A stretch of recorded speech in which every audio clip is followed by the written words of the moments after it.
story. Yeah, and I was very sick, and of course my family were all concerned about me, and I just knew that God was going to take care of it, and I knew that it was going to happen.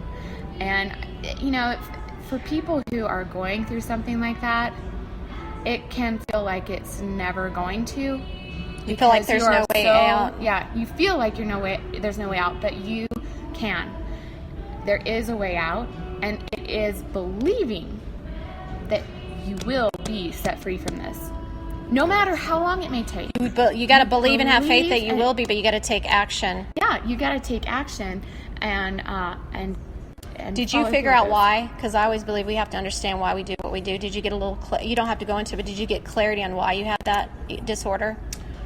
What you were trying to call, and like what emotion it was, or did you get clarity on that? And that's probably what helped you pull you out of it. Just insecurity and rejection. Yeah. Okay. Rejection right there. There it is. Bingo. So that's the key thing. It's like you understand. You figured out why why you had that disorder and what you were trying to fill inside you. Because rejection can make anybody feel empty. Yeah.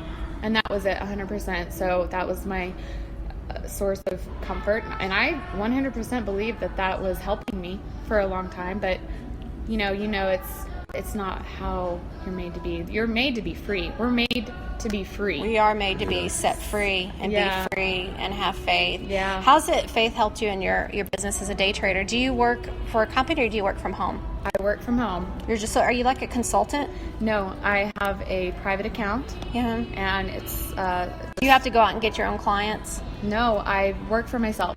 Okay. So it's solely just an account that I trade equity stocks day in and day out, and whatever I invest in, the returns are mine.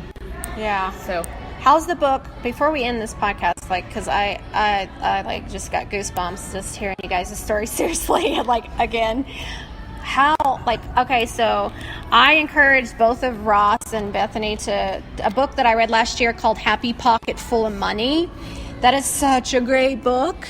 I actually sent them a copy, and they really enjoyed it. How did that book really help you? Because I'm always referring that book for people. Did that increase your faith at all? Your faith? Because I know you guys are all about personal development. You've been to Anthony Robbins. You go to church, you're believers, and you do all the personal development, spiritual development. But how did that book, Happy Pocket Full of Money by David Cameron Gagandi, I read that book 13 times, people. It was so awesome. What did it do for your faith? Just, give me a little bit of insight. What did it do for you, Ross? Wow. Well, first, the book is amazing. It really is one of my favorite books, if not my favorite book. I'm going through it for the second time right now. I bought copies for a handful of people that I knew would really resonate with. That's so cool. And I think that really one of the biggest things for me is it shifted my perspective and gave me a new awareness on different things, specifically like time, money, wealth, and gratitude. Yep, all those key things. It's really shifted my perspective in some different ways. Understanding time better, understanding money as a tool better, it is a tool. Yeah, and most people use it. That's their identity. They use it. They use the money thing. It either makes their faith or breaks their faith, and they don't. Yeah. You got to read the book, and you'll know what I mean by that when I say that. Yeah, and I think as far as your question about faith in the book is tied, I think that it's given me a new level of believing in what's possible, having bigger faith, just as a whole, because it covers so many different topics. But I will say that I left the book the first time with greater faith, specifically meaning wow, okay, I thought that I had a huge vision, I thought that I had big dreams, but they just went to a whole new level. Yeah, that's what it did for me too. Yeah. I'm forever grateful for that book. What about you? I love that it emphasized that everything is ours now. Yes. Yeah. All things are ours now. And we've been given that. Yes. Everything now soon. Jesus used to say soon, and I like to say, we started saying that last year, now soon. Yeah, and to go off of that is that I've always been a big believer and I'm firm in whatever you say, you're going to get. Yeah. So I am such a big Be mindful of your words. Being mindful of your words. Yes. Watch your words.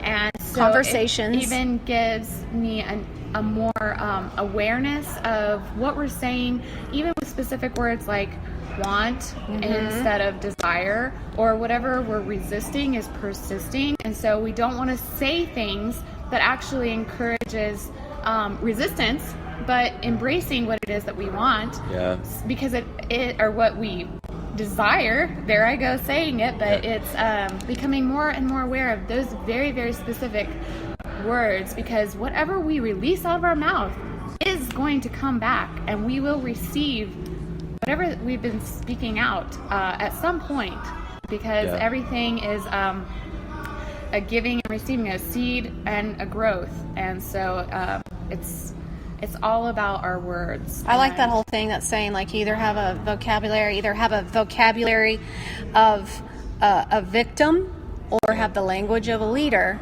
And the most important person we'll ever lead is ourselves before we really start leading and guiding others. And I love the whole thing about happy pocket money, because it really grew my faith last year. And the more I kept reading it, more I kept reading it, more I read it, like I start, like, you know, you just keep becoming more awake. I love the chapter of the of consciousness. We can't change anything we're not awake to. So, and one of the most important things is faith.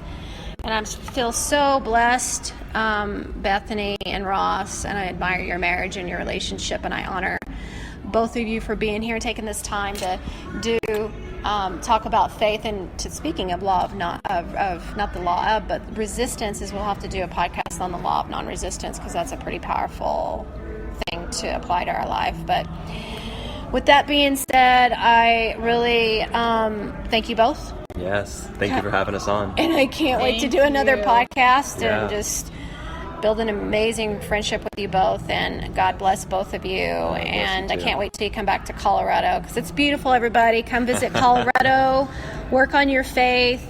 And it's one of the most important things that you can do and apply to your life. And I could talk about it forever, but I'm not going to, because it's time to say goodbye. You guys want to say goodbye to everybody? Yeah, bye guys. Thanks so much for listening and tuning in today. Yeah, goodbye everyone. Bye-bye.